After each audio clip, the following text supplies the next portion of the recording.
en Primera Guerra Mundial, y había unas fotografías y detrás estaba en blanco. En aquella época del principio de los 40 no había mucho papel, entonces yo tenía todo dibujada, todo recuerdo, todas las sobrecubiertas, las páginas aquellas en blanco, todas dibujadas de colores y con lápiz y esto.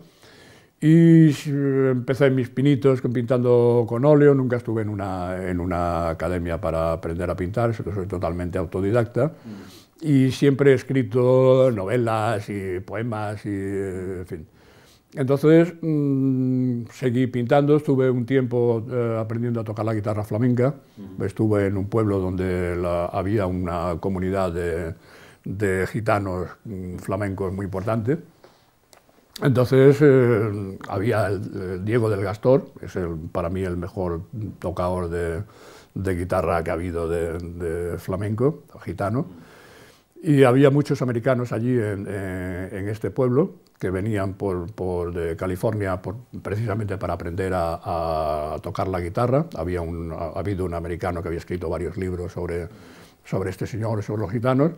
Entonces yo tuve acceso a la cultura un poco hippie a través de estos chicos. En aquella época un poco estaba en contra de la pintura, como obra única, la consideraba como algo súper burgués, un poseedor de una pieza única en su casa, solamente podía ver él y sus amigos. A mí me parecía como una aberración, estaba totalmente a favor de la obra seriada, que es un poco pues, la idea pop de la época, ¿no? Yo no estaba muy al tanto de Andy Warhol y compañía, pero era un poco esta la idea de obra seriada para que cualquier persona tuviera acceso a la cultura de esta forma, ¿no? Entonces yo busqué lo del cómic como esta forma de llegar a todo el mundo, de expresar mis ideas y de incluso más popularizar que la literatura un poco más minoritaria, más intelectual, y el cómic pues podía llegar mucho más a la gente más llamarlo normal. Y entonces pues pensé que esto de hacer cómic y esto de hacer historias un poco reivindicativas, un poco casi como panfletos, denunciando situaciones de represiones y un poco pues intentando normalizar unas situaciones de liberación, lo vi que podía ser muy interesante, y por lo que empecé a hacer dibujos. Y entonces pues dejé de escribir, solamente pensando en guiones para pasarlos a cómic, y dejé de pintar, solamente pues empecé a estudiar expresiones de caras, cuerpos en movimiento, un poco como me salía, porque yo no había hecho esto nunca.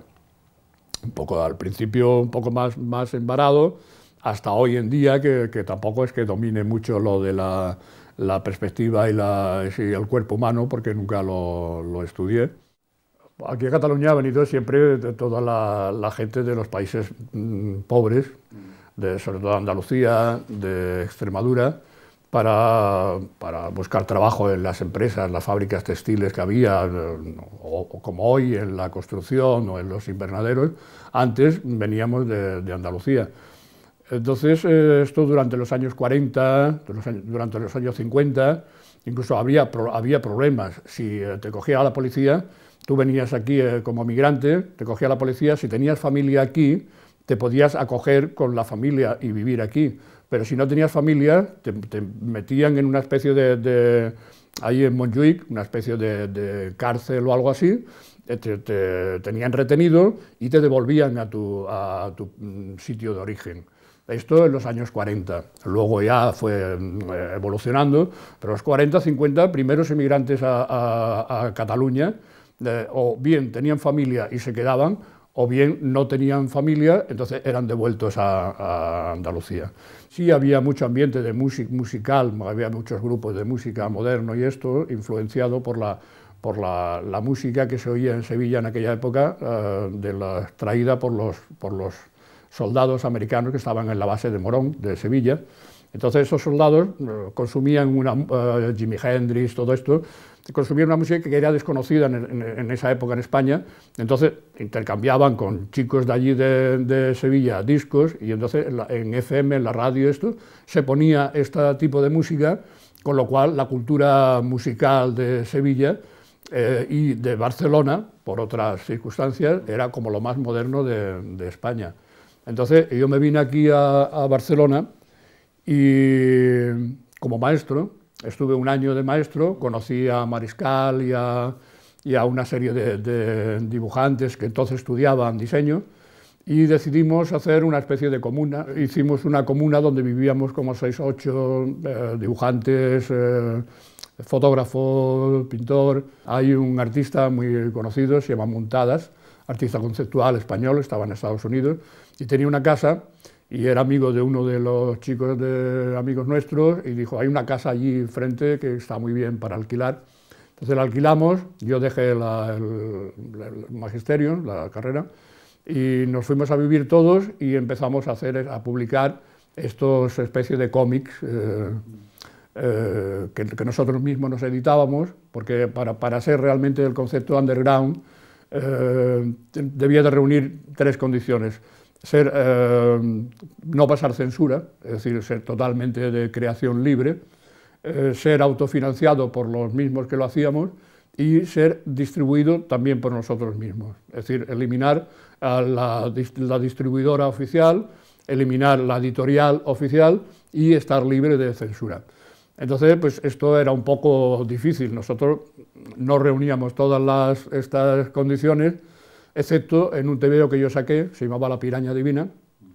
Era una serie de historias bastante transgresoras. A mí me ha gustado siempre un poco hacer historietas. Me gusta mucho estudiar los guiones, entonces le doy casi prioridad al guión sobre el diseño. Hay otros autores que prefieren el trazo y el diseño, y yo las dos cosas, pero me gusta más el estudiar los guiones. Entonces eran guiones pues un poco luchando por la liberación de la mujer, dependiente en aquella época mucho de los padres, del marido y después del amante cuando decide separarse del marido. Un poco también por la liberación de los homosexuales, retrato en la primera vez que yo recuerde en la historia del cómic, en el que se retrata una pareja. Hay una pareja de un matrimonio en una casa y llega de visita otra pareja de novios